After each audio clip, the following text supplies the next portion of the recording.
Hello guys, welcome back our YouTube channel. तो आज का हमारा टॉपिक है break statement and continue statement. First of all आपको पता होना चाहिए कि ब्रेक और कंटिन्यू स्टेटमेंट लूप के फ्लो को चेंज करने के लिए यूज होता है। इसी तरह से हमारे पास ब्रेक स्टेटमेंट क्या होता है। ब्रेक स्टेटमेंट मीन्स के ब्रेक लूप को इमीडिएटली स्टॉप कर देता है। यानी कि अगर हमने उसे कह दिया कि इधर जो है प्रोग्राम जो है हमारा, इफ अगर हमने कोई वेरिएबल दिया, कोई भी नेम दिया, फिर उसे कहना इक्वल है, यानी कि कोई भी वैल्यू जो हमने लिस्ट में दी होगी हमने कहना कि इसके इक्वल है, तो वो स्टॉप हो जाएगा। ठीक है, कैसे स्टॉप होगा वो मैं आपको बताता हूँ। अगर हम जो उसे दे देंगे ना वैल्यू इक्वल, तो वो उसे स्टॉप कर देगा, तो वो नेक्स्ट में नहीं चलेगा। चलेगा तो सही, लेकिन उसके बाद नहीं चलेगा। ठीक है, फर्स्ट ऑफ ऑल आपने वी स्टूडियो पे जाना है। इधर लिखना है आपने, हम लिखते हैं इधर, हमने कोई भी वेरिएबल लिखना, जैसे हमने लैंग्वेज के नेम से एक वेरिएबल देना है। ठीक है, लैंग्वेज के नेम से एक वेरिएबल दिया, उसको हमने इक्वल रखा है। ठीक है, देन अब हम इधर लिखते हैं लाइक, हम इधर लिखते हैं पाइथन। आपको मैंने इतनी बार बताया है कि इन्हें इन्वर्टेड कॉमास के अंदर लिखते होते हैं। ठीक है, नेक्स्ट हम कॉमा देंगे नेक्स्ट वैल्यू के लिए। हम इधर लिखते हैं C plus plus, C plus plus, then comma देंगे। अब इधर लिखेंगे कि जैसे हमने कोई भी लिख दिया, गो लिख दिया हमने। ठीक है, ओके, तो ये हमारे पास हो चुका है। हम एंटर करेंगे न्यू लाइन पे आने के लिए। हम इधर क्या करते होते हैं, फॉर में, फॉर लिखने के बाद हम लिखते होते हैं फॉर, कोई भी न्यू वेरिएबल लेते हैं। हम LANG के नेम से एक वेरिएबल लेते हैं। इन किस में चेक करना है, लैंग्वेजेस में चेक करना है, GUAGES, इस पे हमने चेक करना है। ठीक है, आपने ध्यान रखना है कि एंड में आपने कोलन का इस्तेमाल जरूर करना है। ठीक है, देन हमने क्या करना है, हमने कंडीशन जो इफ है ना, वो उसे कहना है कि इफ, अगर जो हमने वेरिएबल न्यू वेरिएबल दिया, अगर हम कहते हैं इफ अगर वो इसके इक्वल है, इफ जो न्यू वेरिएबल देंगे ना उससे लिखेंगे, कहते हैं अगर इक्वल है, जैसे हमने इधर ऊपर जी है ना, इधर भी जी देंगे। ठीक है, अगर इक्वल है तो आपने फर्स्ट ऑफ ऑल करना ये है कि हम इसे कहते हैं कि इसको भी हमने कोटेशंस के अंदर लिखना है। हम इधर कहते हैं C plus plus, okay, then आपने इसके एंड में भी कोलन का इस्तेमाल जरूर करना है। ठीक है, ओके, तो अब हम क्या पढ़ रहे हैं, हम पढ़ रहे हैं ब्रेक स्टेटमेंट। हम इधर लिखेंगे ब्रेक। ठीक है, ब्रेक लिखने के बाद हम एंटर करेंगे, न्यू लाइन पे आ जाएगा वो। देन हम लिखेंगे प्रिंट। प्रिंट हमने क्या न्यू वेरिएबल लिया था, लैंग के नेम से हमने एक न्यू वेरिएबल लिया था। ठीक है, लैंग के नेम से हमने एक न्यू वेरिएबल लिया, और हम अपना प्रोग्राम एग्जीक्यूट करके चेक करेंगे कि क्या प्रोग्राम सही है। ठीक है, सिंपल सी बात है, लिस्ट के अंदर आपने लिखना है। ठीक है, फिर आपने एक फॉर में न्यू वेरिएबल लेना है, उस किस में चेक करना है, लैंग्वेजेस में चेक करना है। ठीक है, फिर हम कहते हैं अगर इफ लैंग इक्वल है, यानी कि हमारे पास इक्वल है, कि हमारे पास ऊपर लिस्ट में सी प्लस प्लस है, होगा तो जरूर, लेकिन जो हमने दिया होगा उससे चेक करेंगे ना। देन अगर हमने उसे कहा कि अब हम प्रिंट करें लैंग को, तो हमारे पास जो आउटपुट आएगी ना वो कुछ इस तरह से आएगी कि ब्रेक मीन्स इधर ही रोक देगा, सी प्लस प्लस तक प्रोग्राम को इधर ही रोक देगा, आगे वो गो को प्रिंट नहीं करवाएगा। देखें, ना उसने गो को प्रिंट करवाया ना सी प्लस प्लस को, क्यों, क्योंकि हमने उसे कहा कि अगर वो इसके इक्वल तक आ गया तो उसके जो बैक साइड पे जो होगा सिर्फ उसे प्रिंट करवाएगा, और आगे वाले को किसी को नहीं कराएगा। ठीक है, बहुत सिंपल सा, ब्रेक स्टेटमेंट में ये होता है कि आपने सिर्फ वो जो नंबर यानी कि जो हमने वैल्यू दी होगी वो और उससे आगे वाली को प्रिंट नहीं करेगा आउटपुट में। देन जो हमने कंटिन्यू पढ़ना है ना, कंटिन्यू स्टेटमेंट में अगर हम कहते हैं कि इफ लैंग इक्वल है सी प्लस प्लस के, तो उसका मतलब ये है कि कंटिन्यू स्टेटमेंट वो इसे स्किप कर देगा और बाकी सबको लिख देगा। ठीक है, नेक्स्ट हम अपना प्रोग्राम एग्जीक्यूट करते हैं कि कंटिन्यू स्टेटमेंट होता क्या। आपको पता होना चाहिए कि कंटिन्यू स्टेटमेंट जो होता है ना, जो मैंने आपको बताया ना, बिल्कुल वही चीज होती है। इजी सा काम है, आपको पता होना चाहिए।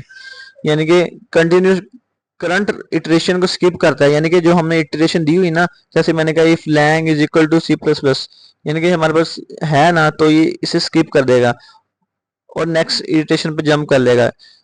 ठीक है, सिर्फ स्किप उसे करना है जो हमने उसे बताया हुआ है, वो सिर्फ उसे स्किप करेगा। हम कहते हैं कि हमारे पास लैंग्वेज के नेम से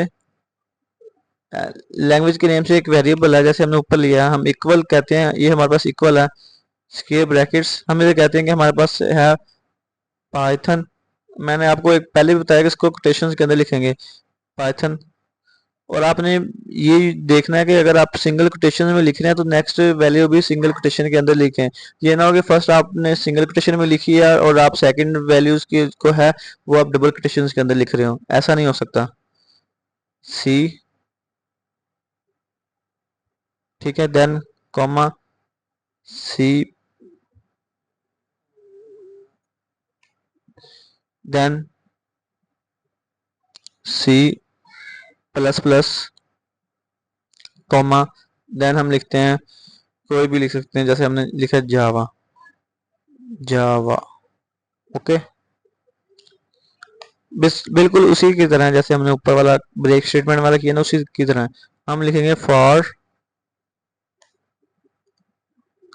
हमने लैंग के नेम से एक न्यू वेरिएबल लिया था, चेक किस में करना है, लैंग्वेजेस में चेक करना है। मैंने आपको बताया कि एंड में इसके कॉलन का इस्तेमाल जरूर करना है। एंटर करेंगे, वो आपको खुद ही खुद इटरेशन, इसमें गलती हो ही नहीं सकती। वीएस कोड स्टूडियो या कोड जो भी है, इसमें गलती हो ही नहीं सकती आपके, क्योंकि वो हमें ऑटोमेटिक इटरेशन जो है वो इटरेशन से दूर रखता है, यानी कि कोई गलती एरर होने ही नहीं देता। हम इधर अगर उसे कहते हैं इफ हमारा जो लैंग है, हम उसे कहते हैं हमारा लैंग है वो इक्वल है किसके, हम कहते हैं हमारा जो लैंग है इक्वल है वो सी के। इसके एंड में भी आपने कोलन का इस्तेमाल जरूर करना है। ठीक है, देन हमने क्या कि प्रिंट करो, प्रिंट हमने क्या करना, जो हमने न्यू वेरिएबल दिया होगा वो हमने प्रिंट करना है, LANG लैंग को प्रिंट करना है, सिंपल। अब उसने करना है क्या, अब उसने जो आउटपुट हमें देनी है ना, वो सी को उसने स्किप कर देना है।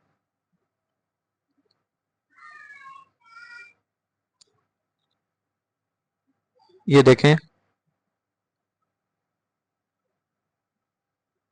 जो इसका आउटपुट आई है ना, वो सिर्फ ये आई है। अब मैं आपको बताऊं एक और बात, जैसे हमने पढ़ा है कि हमारे पास है ये वाला हमारे पास कंटिन्यूस स्टेटमेंट का एक प्रोग्राम है। ओके, उसने हमें जो है, हमने इधर गो लिखा है ना, तो इसने गो को स्किप किया है। ओके, और स्विफ्ट, पाइथन और सी प्लस प्लस को उसने हमें दिया है।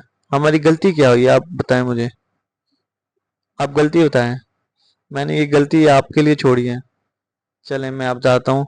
क्योंकि आपने पता क्या किया, मैंने आपको बताया था कि जो हम कर रहे हैं ना, तो हमने वो साथ लिखना भी है, हम इसमें कर क्या रहे हैं, हमने कंटिन्यू तो लिखा नहीं।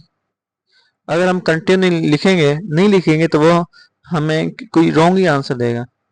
ये देखें, जैसे मैंने ऊपर ब्रेक लिखा है ना, वो मैंने इसलिए लिखा है, मैंने कहा चलो मैं एक बार बता देता हूँ, नेक्स्ट टाइम आप खुद तलाश करेंगे कि गलती कहाँ पे है। अब अपना प्रोग्राम एग्जीक्यूट करके चेक करेंगे कि जैसे मैंने कहा कि बिल्कुल वैसे ही आएगा, क्या जो सी है वो स्किप कर देगा।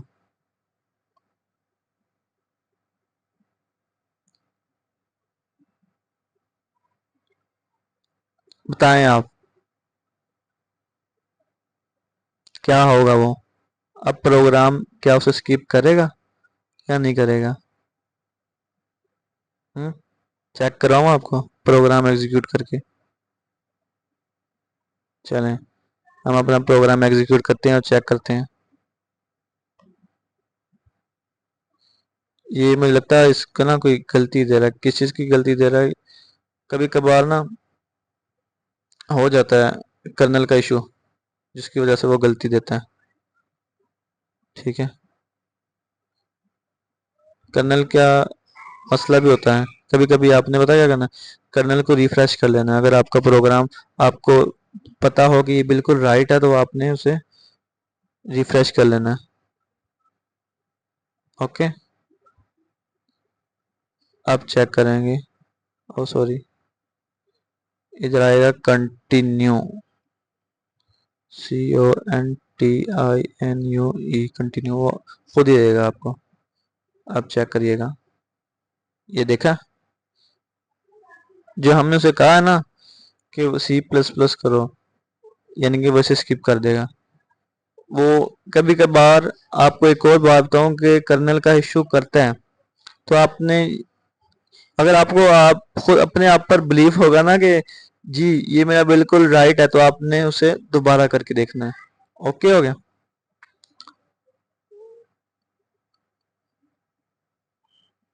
सही। तो हमारा आज का टॉपिक ब्रेक स्टेटमेंट और कंटिन्यू स्टेटमेंट पर था। मैंने आपको बताया कि अगर हम कहते हैं कि ना हमारा इफ, अगर हम इसे कहते हैं कि इफ हमारा जो वेरिएबल है वो इक्वल है कोई भी नंबर के जो हमने दिया होगा, ठीक है। ब्रेक स्टेटमेंट में ये होता है कि वो उसे उसे और उससे आगे वाले को नहीं लिखता, उससे पीछे वाले जितने भी वैल्यूज होती हैं, यानी कि हमारे पास C++ है ना, तो ये और इससे आगे जो वैल्यू होगी वो इसे नहीं आउटपुट में शो कराएगा, बल्कि वो जो C++ से पीछे होगी वो उस वैल्यू को शो कराएगा। इसी तरह से ये है कंटिन्यू स्टेटमेंट। कंटिन्यू स्टेटमेंट में क्या होता है कि जो हम वैल्यू देते हैं ना, इफ कहते हैं if lang is equal to C++, कि ये हमारे पास इक्वल है, तो ये हम सिर्फ इसे स्किप कर देगा, बाकी सबको एक्यूरेट वैसे ही उसकी हमें आउटपुट देगा। सो आज की वीडियो बिल्कुल इजी थी। इजी इसलिए कि आप अगर उसे दिल लगा करेंगे तो इजी रहेगी। मैंने दो जगह गलती की, ठीक है, वो आपको पता होना चाहिए कि गलती कहाँ की हमने। अगर हम कंटिन्यू ना लिखें तो हमारा क्या एरर आएगा, तो ये आपको पता होना चाहिए। आ, कभी कभार कर्नल का भी इशू हो सकता है, आपने उसे री फ्रेश कर लेना या रीस्टार्ट कर लेना अपने कर्नल को। ओके, अगर आपको वीडियो पसंद आए तो चैनल को सब्सक्राइब करिएगा, वीडियो को लाइक करिएगा। मिलते हैं कल की वीडियो में।